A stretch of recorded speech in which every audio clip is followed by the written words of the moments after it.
ఖచ్చితంగా. మనకి ఇలాంటి ఒక ఏదైనా చిన్న ఆఫర్ వస్తే మనం ఫ్రెండ్స్‌లో చెప్పేసుకుంటాం, చుట్టాలలో చెప్పేసుకుంటాం, ఫ్యామిలీ, ఊర్లో అందరికీ చెప్పేసుకుంటాం. ఇప్పుడు మీ పరిస్థితి ఏమనుకుంటున్నారు మీరు? యాక్చువల్లీ ఇది మేము చెప్పడం ఒక ఎత్తు అయితే సోషల్ మీడియాలో ఆల్రెడీ పోర్ట్రేట్ అయిపోయింది బయటికి. అవును. సో పలానా ఇంత 40 మెంబర్స్ 70 మెంబర్స్ ఇట్లా సెలెక్ట్ అయ్యారు, మా ఫోటోలు వీడియోలతో సహా బయటకు వచ్చేసినాయి. మేము ఇంకా అప్పటికి ఇంకా మేము చెప్పకపోయినా సరే తెలిసిపోయింది. ఇంకా చాలా వరకు బయట సోషల్ మీడియాలో తెలిసిపోయినా, ట్రెండ్ అయిపోయినాం, వైరల్ అయిపోయినాం కంప్లీట్గా. అవును. సో ఇప్పుడు ఏంటి అంటే మాకు పర్టికులర్గా ఒక రీజన్ లేకుండా రిజెక్షన్ ఇవ్వడం అది మేము తీసుకోలేదు. అది నేను స్ట్రైట్గా నేను బిగ్ బాస్ టీమ్ని అక్కడ ఉన్న జడ్జెస్ ఎవరెవరైతే ఉన్నారో వాళ్ళని నేను ఒకటే అడుగుతున్నా, మీరు సెలెక్ట్ చేసిన కంటెస్టెంట్లు అవ్వచ్చు, లేకపోతే మీరే అవ్వచ్చు, అండ్ బిగ్ బాస్ సీజన్ 9 కంటెస్టెంట్లు అవ్వచ్చు, ఎవరైనా సరే మమ్మల్ని ఐ మీన్ డే 3 ఎవరికైతే డైరెక్ట్గా రెడ్లిచ్చి పంపించేశారో జస్ట్ 5 minutes ఆడిషన్ తీసుకొని మాతోని మీరు challenge any challenge mentally physical ఏదైనా సరే ఒకటి పెట్టి మాకంటే మీరు 1% అని ప్రూవ్ చేసుకున్నా కూడా 2 తెలుగు రాష్ట్రాల్లో మీ బుద్ధి పుట్టిన చోట మీ కాళ్ళకి నమస్కరించి మళ్ళీ మేమే అన్ఫేర్ అని చెప్పి ఒప్పుకొని వచ్చేస్తాం. బట్ జరిగిందే అది కదా, అసలు మాకు ఆ ఛాన్స్ ఇవ్వలేదు. 5 minutesలో మేము ఇంప్రెస్ చేయాలి, మా గురించి చెప్పాలి, ఇంకా టాస్కులు లేవు. జస్ట్ రెడ్లు ఇచ్చినారు, ఇంకా మీరు బయలుదేరు ముఖం మీద మీరు బయలుదేరొచ్చు. అసలు రెస్పెక్ట్ కూడా లేదు మా ముఖాలకి కనీసం చెప్పాలంటే. ఇంకేం మాట్లాడతాం? అక్కడ వాళ్ళు అసలు వినడానికి రెడీగా లేరు, కనీసం మమ్మల్ని రిటర్న్ క్వశ్చన్ చేయడానికి కూడా వాళ్ళు రెడీగా లేరు. అక్కడ మేము ఏం చెప్తున్నాం అనేది కూడా వినేదానికి రెడీగా లేరు. అలాంటప్పుడు ఎందుకు చేయాలి ఆడిషన్? సరే మీకు ఓపిక లేదా, జడ్జెస్కి టైం అయిపోయిందా, మీరు రెస్ట్లెస్గా ఉన్నారా, అప్పుడు ఏం చేయాలి? నెక్స్ట్ డే పెట్టుకోండి. 3 days వచ్చినా నెక్స్ట్ డే రాలేమా మేము? అన్ని డేస్ తిరిగాం కదా, 3 days మీ స్టూడియో చుట్టూ తిప్పించుకున్నారు, నైట్ పంపించారు, మార్నింగ్ రమ్మన్నారు, నైట్ పంపించారు. మేము తిరిగినాం, ఎందుకు? మా కోసం తిరిగినాం. మేము మార్నింగ్ 8:30కి వెళ్తే నైట్ 12-1 అయిపోతుండే బయటకు వచ్చేసరికి. మేము ఆ టైంలో మేము క్యాబ్స్ బుక్ చేసుకుని వెళ్ళిపోతుంటే, అయినా సరే రిస్క్ చేసినాము. ఎంతైనా సరే మా కోసం మేము టాలెంట్ ప్రూవ్ చేసుకోవాలి, మాకు ప్లాట్ఫామ్ దొరికింది, మేము దాన్ని యూటిలైజ్ చేసుకోవాలి 100% అని చెప్పేసి కదా అక్కడికి వచ్చింది. మీకు టైం లేదా, మీరు కొంచెం ఏమన్నా టైర్డ్ అయి ఉన్నారా జడ్జెస్, అవన్నీ మీరు చూసుకోవాలి. మేము అన్ని రోజులు తిరిగినాను, సరే నెక్స్ట్ డే పెడితే మేము నెక్స్ట్ డే వచ్చేవాళ్ళం మళ్ళీ ఫ్రెష్ మైండ్గా. ఫస్ట్ డే వచ్చినప్పుడు ఎంత ఉత్సాహంగా, ఎంత ఎగ్జైటెడ్గా అక్కడ ఆ స్టూడియోకి వెళ్ళినామో, ఎప్పుడైతే 3 days జరిగిందో అందరికీ కూడా అక్కడ జరిగిన ప్రతి ఒక్కరు కూడా చాలా లో అయిపోయారు. ఎనర్జీ అంతా లో అయిపోయింది. చూసి చూసి చూసి ఇంకెప్పుడు మా నేమ్ ఎప్పుడు వస్తుంది, మాది ఎప్పుడు వస్తుంది అని చెప్పేసి చూసి అందరు కూడా డల్ అయిపోయారు.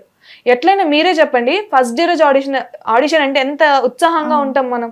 అది ల్యాగ్ చేసి 3వ రోజు తీసుకొచ్చారు. సరే ఆ 3వ రోజైనా సరిగ్గా అయ్యిందా అంటే అది కాలేదు. సరే మీకు ఇంట్రెస్ట్ లేదా, మరి రేపు మార్నింగ్ పెట్టుకుంటారా? ఇప్పుడు ఆల్రెడీ ఒక 6 members ఆపేశారు మండే ఉందని చెప్పేసి.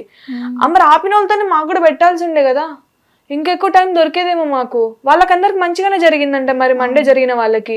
అలాగే మాలాగా 5 minutes ఏమి ఇవ్వలేదంట, మంచిగానే ఆడిషన్ జరిగిందంట ఫస్ట్ ఎలా జరిగిందో. మరి అట్లన్నా ఆడిషన్ ఇచ్చేసి అట్లన్నా చెప్పేసి మాకు కరెక్ట్ పర్టికులర్ రీజన్ చెప్పేసి, మీరు ఫిట్ అవ్వలేదు ఇక్కడ, మీరే ప్రూవ్ చేసుకున్నారు కదా, మీరు టాలెంట్ లేదు కదా అని చెప్పేసి అట్లా పంపించినా మేము సంతోషంగా వెళ్ళిపోతుంటే. ఓకే, పోర్ట్రే ఇప్పుడు ఎవరైతే వాళ్ళు టెలికాస్ట్ చేసేటప్పుడు, సరేలే ఈ అమ్మాయి అక్కడి వరకు వెళ్ళింది, చేసింది, ఏదైనా చేసింది, ఈ అమ్మాయికి ఈ టాలెంట్ ఉంది, మాకు ఇంకా ఆపర్చునిటీస్ రావచ్చేమో దాన్ని చూసి. అది కూడా లేదు కదా, ఏం ఛాన్సే లేదు కదా అక్కడ. అంత దూరం వెళ్ళి ఎలాంటిది ఒక స్కోప్ లేకుండా అయిపోయింది. నెక్స్ట్ ఏం చేయాలి అనే ఒక క్వశ్చన్ మార్క్లో ఉన్నాం ఇప్పుడు మేమందరము. ఇప్పుడు ఏ వీడియో పెడితే కింద ఆడియన్స్ ఎట్లా రియాక్ట్ అవుతారు అన్నది తెలియట్లేదు. ప్రతి ఒక్కరు కూడా బిగ్ బాస్కి సెలెక్ట్ అయినారు కదా, ఏమైంది అక్కడ మేము అసలు మాకు ఏ రీజన్ చెప్పకుండా రిజెక్ట్ చేశారన్నది కూడా చెప్పలేకపోతాను. అసలు రీజన్స్ లేవు, ఏమీ లేవు. ఆడియన్స్కి చెప్పుకోలేక, ఫ్యామిలీకి చెప్పుకోలేక చాలా మంది చాలా రకాలుగా ఇబ్బంది పడుతున్నాం. డే 3 ఆడిషన్ జరిగిన వాళ్ళు అందరూ కూడా. లాస్ట్ టైం శ్రీజ కూడా ఇట్లానే ఫీల్ అవుతూ కొన్ని వీడియోస్ చేస్తే అప్పుడు నవదీప్ మళ్ళీ రెస్పాండ్ అవుతూ వీడియోస్ చేయడం జరిగింది. ఇప్పుడు మీ విషయంలో కూడా అలా జరిగే అవకాశం ఉందంటారా? ఇప్పుడు జరిగినా కూడా మాకేం యూజ్ లేదు కదండి. వాళ్ళు ఇప్పుడు రెస్పాండ్ అయినా కూడా మమ్మల్ని అవుట్ ఆఫ్ ది అగ్ని పరీక్ష అని చెప్పారు. If there is a chance మాకు రీఆడిషన్ పెట్టండి, అదే మేము కోరుకుంటున్నాము. రీ ఆడిషన్ కాకపోయినా సరే అపాలజీ అయితే కావాలి బిగ్ బాస్ టీం నుంచి. ఎందుకంటే మేము కూడా మాకు పలానా డ్రీమ్స్ ఉన్నాయి, మేము ఎంతో హార్డ్ వర్క్ చేసి వచ్చాం, మా జీవితాలతో మీరు ఆడుకున్నారు. అవును, ఉన్న పలంగా ఇప్పుడు ఇది తట్టుకోలేక మా ఫాదరో మదరో నన్ను ఒక మాట అన్నారు, నేను వెళ్ళి ఇమీడియట్గా సూసైడ్ చేసుకుని చచ్చిపోతా. దానికి కారణం మీరే అవుతారు. నేను మీ గురించే వీడియో పెట్టి చచ్చిపోతా. అయితే ఆపేస్తే బిగ్ బాస్ ఆపేయండి. మాకైతే అన్ఫేర్ జరిగింది, పెట్టుకుంటారా సెలబ్రిటీస్ తోటి పెట్టుకోండి, కామనర్స్ అన్న పేరుతోటి మా జీవితాలతో ఆడుకోకు. అండ్ మెయిన్గా డే 3 జరిగిన ప్రతి ఒక్కడికి మీరు అపాలజీ చెప్తూ వీడియోస్ అయితే పెట్టాల్సిందే. ఇదైతే నేను క్లియర్గా చెప్తున్నా, నాకు కావాలి. ఇది అయ్యే వరకు నేను ఇడసను. పర్సనల్గా అయినా ఇంక ఏ రకంగా అయినా సరే, ఎంత దూరం వెళ్ళడానికైనా ఐఎమ్ రెడీ. అక్కడ ఆడిషన్ జరిగిన తర్వాత ఒక రూమ్ లో కూర్చోబెట్టి మళ్ళీ కెమెరా పెట్టారు. మేము రిజెక్ట్ అయినాం కదా, మళ్ళీ మాకు కెమెరా పెట్టేసి కొన్ని క్వశ్చన్స్ అడిగారు. నేను అక్కడ కూడా చెప్పేశాను, ఖచ్చితంగా మాకు అన్ఫేర్ జరిగింది. 5 నిమిషాల టైంలో మేము ఇంప్రెస్ చేయాలి, అట్ ది సేమ్ టైం మాకు టాలెంట్ చూపించుకోమని మాకు టైం ఇవ్వలేదు. మేము ఎట్లా ఫెయిర్ అనుకోవాలి దీన్ని? అయితే మీరు జడ్జెస్ గురించి ఏమనుకుంటున్నారు? జడ్జెస్ ఇచ్చిన డెసిషన్ అంటే ఖచ్చితంగా అన్ఫేరే. నేను చెప్పేది 100% అన్ఫేర్. ఎంతో మంది మమ్మల్ని నమ్ముకొని పంపించారు ఇక్కడికి, మేము ఎంతో మంది చెప్పుకొని వచ్చాం, మాకు ఫ్యామిలీ బ్యాక్గ్రౌండ్స్ లేవు, మాకు ఏది లేదు. నేను నా టాలెంట్ నమ్ముకొని వచ్చిన అక్కడి వరకు. నన్ను మీరు ఏం చూడకుండా చేయకుండా మీరు చదువుకున్నారు, మీరు వెళ్ళిపోండి, జాబ్ చేసుకోండి. ఇది ఎట్లాంటి పర్టికులర్ రీజన్? చదువుకుంటే బిగ్ బాస్కి వెళ్ళొద్దు ఒక్కటే క్వశ్చన్ నాది. ఇప్పుడు చదువుకున్న వాళ్ళు, జాబ్ చేసిన వాళ్ళు కానీ చెయ్యలేని వాళ్ళు కానీ బిగ్ బాస్కి వెళ్ళకూడదా? అట్లాంటప్పుడు సామాన్యులు అంటే అసలు చదువు రావద్దు, జాబ్ చేయొద్దు, అసలు ఏ స్కిల్ లేని తీసుకుని వచ్చి పెట్టాను. మమ్మల్ని ఎందుకు సెలెక్ట్ చేసినట్టు? అండ్ లాస్ట్ డే ఆడిషన్ అయిపోయిన తర్వాత రూమ్ లో ఇట్లానే ఇంటర్వ్యూ తీసుకున్నారు. అసలు ఏమనిపించింది, మీ ఫీలింగ్ ఏంటి, అది ఇది అని చెప్పి. అది అయిన తర్వాత నాకు ఒక పర్సన్ చెప్తాడనమాట, మీరు అగ్రిమెంట్స్ మీద సైన్లు చేశారు, దీనిలో గురించి బయట ఎక్కడ చెప్పొద్దండి, ఒకవేళ చెప్తే మేము లీగల్ గా యాక్షన్ తీసుకుంటాము అని. అంటే బెదిరిస్తున్నారా మమ్మల్ని? ఏమన్నా అంటే మీరు బెదిరిస్తే భయపడే రకం అనుకుంటున్నారా? నాకు అర్థం కాలే. మీరు అన్న దాని గురించే నేను ఇంకా రియాక్ట్ అవుతాను, ఇంకా నేను ఏం చేయాలో అన్ని చేస్తాను. మేము కామనర్స్, మాతో పాటు 100 మంది ఉన్నారు, మా వెనక చాలా మంది ఉన్నారు. ఏదన్నా కానివ్వండి, జరిగింది చెప్తున్నాము. మేము చెప్పిన దాంట్లో ఏదన్నా తప్పు ఉంది, ఇది కరెక్ట్ కాదు అని ఒక్క రీజన్ చెప్పండి, స్ట్రెయిట్ అవే మేము అపాలజైజ్ మేము చేస్తాం. అప్పుడు మేము చెప్పిన దాంట్లో ఏదైనా తప్పు జరిగింది, లేదంటే మీరు తప్పుగా మాట్లాడారు, ఇది ఇలా జరగకూడదు అని చెప్పడం తప్ప, మాకు జరిగింది అన్ఫేర్ జరిగింది, అదే కదా పాయింట్ పెడుతున్నాము. మీరు లీగల్ గా తీసుకుంటారా, ఇంకేదైనా చేసుకుంటారో చెయ్యండి, చూసుకుందాం మేము కూడా. ఎండ్ ఆఫ్ ది డే మాకు కావాల్సింది ఒకటి, Day 3 జరిగిన ఆడిషన్స్ అందరివి అన్ఫేర్ జరిగాయి, మాకు చాలా అన్యాయం జరిగింది, మేము చాలా కోల్పోయాం మీరు మా గురించి చేసిన దానికి. సో మాకు కావాల్సింది ఒకటి, మీ సైడ్ నుంచి మాకు అపాలజీ కావాలి, Day 3 జరిగిన ఆడిషన్స్ అన్ని అన్ఫేర్ అని మీరు ఒప్పుకొని, సో ఇట్లాంటివి ఇంకొకసారి మేము రిపీట్ చెయ్యము అన్నట్టు మాకు ఒక వీడియో అయితే కావాలి. నాది అయ్యే వరకు మేము ఏడ్చాం. ఇప్పుడు మాలాగే నెక్స్ట్ టైం కూడా వస్తారు, వాళ్ళని కూడా అలానే పంపిస్తారా? ఇప్పటి వరకు బిగ్ బాస్ లో అగ్ని పరీక్ష లేనంత వరకు ఎటువంటి ప్రాబ్లం రాలేదు. ఎప్పుడైతే అగ్ని పరీక్ష స్టార్ట్ అయిందో ఈ ప్రాబ్లమ్స్ వస్తున్నాయి. అది కూడా కామనర్స్ కి ఛాన్స్ ఇచ్చినప్పుడు ఇట్లా జరుగుతుంది, ఇంకా వీళ్ళకి ఇవ్వడం వేస్ట్ అని అనుకుంటే ఏం చేస్తారు?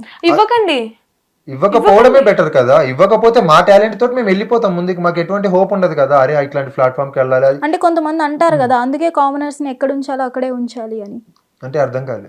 అందుకే కామనర్స్ కి ఇట్లాంటి ఫీల్డ్ లోకి రాకూడదు అని అంటారు కదా. అవును, రాకపోవడమే మంచిది కదా. అట్లీస్ట్ ఇప్పుడు ఒక మూవీ రిలీజ్ అయితే ఒక కామనర్ గా ఒక ఇన్ఫ్లుయెన్సర్ మేము వెళ్ళి ప్రమోట్ చేయాలి, సినిమా ఇలా ఉంది అలా ఉంది. మేము లేకపోతే సినిమా ఎవరు చూస్తాడు?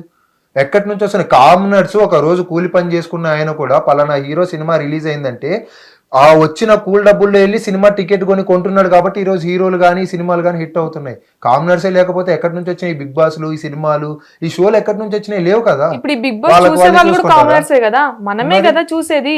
వాళ్ళని చూసి ఇన్స్పైర్ అయ్యే కదా అంతవరకు వెళ్ళింది. ఇప్పుడు రేపటి రోజు నన్ను చూసి ఇన్స్పైర్ అయ్యే వాళ్ళు ఉండొచ్చు. నేను ఒక అమ్మాయిని, నేను ఎలాంటి బ్యాక్గ్రౌండ్ నాకు లేదు, నాకు ఎలాంటి సపోర్ట్ లేదు, ఏం లేదు. నా ఫ్యామిలీ ఉన్నారు, నా ఫ్రెండ్స్ ఉన్నారు, అంతే. అంతకంటే ఎక్కువ నాకేం లేదు. నేను టాలెంట్తో వచ్చాను. అరే ఈ అక్క వెళ్ళింది కదా, మనం కూడా అక్కలాగే కదా. అలాంటి నా వల్ల ఎంతో మంది ఇన్స్పైర్ అవ్వచ్చు. ఆ స్టేజ్ మీద చూసి ఇన్స్పైర్ అయ్యే వాళ్ళు కూడా ఉంటారు. అలాంటి వాళ్ళ కోసం కదా మీరు బిగ్ బాస్ షో అనేది పెట్టింది. వీళ్ళ వల్ల ఇన్స్పైర్ అవుతుంది, వీళ్ళ వల్ల ఏదో జరుగుతుంది అనే కదా మీరు ఆ షో పెట్టింది. ఖచ్చితంగా ఎంతో కొంత మార్పు అయితే జరుగుతుంది బయట. ఇప్పుడు మేమనే కామనర్స్ లేకపోతే మీ షోస్ ఎట్లా ఆడుతున్నాయి, మీకు టీఆర్పీలు ఎట్లా వస్తున్నాయి, మీకు అసలు ఎట్లా జరుగుతుంది, మీ షో ఎట్లా నడుస్తుంది? మేము చూడకపోతే మీరు అసలు ఎక్కడ ఉంటారు? హిట్ టీవీ యాప్, ఇందులో short news, live news, entertainment shows, movies, digital magazines తో పాటు మీ జిల్లా వార్తలను కూడా ఫ్రీగా చూడొచ్చు. ఇంకెందుకు ఆలస్యం, వెంటనే హిట్ టీవీ యాప్ ని డౌన్లోడ్ చేసుకుని ఫ్రీగా ఎంటర్టైన్మెంట్ పొందండి. Hit TV app, hit TV app, please download hit TV app. Hit TV app ని ఫ్రీగా డౌన్లోడ్ చేసుకుని ఎంజాయ్ చేయండి. మీకు నచ్చిన ఎంటర్టైన్మెంట్ కోసం హిట్ టీవీ యాప్ ని ఫ్రీగా డౌన్లోడ్ చేసుకుని ఎంజాయ్ చేయండి. హిట్ టీవీ యాప్ ని డౌన్లోడ్ చేసుకుని ఆస్వాదించండి, ఆశీర్వదించండి. ఇంతమంది సెలబ్రిటీలు హిట్ టీవీ యాప్ ని డౌన్లోడ్ చేసుకోండి అని చెప్తున్నారంటే ఎంత మంచి యాప్ ఆలోచించండి. అమెరికా అమెరికా అమెరికా అమెరికాలో చదవాలనుకునే వాళ్ళకి విశ్వసనీయమైన పేరు మన శౌర్య కన్సల్టెన్సీ.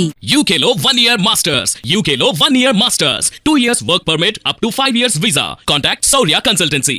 Contact 89851 89851.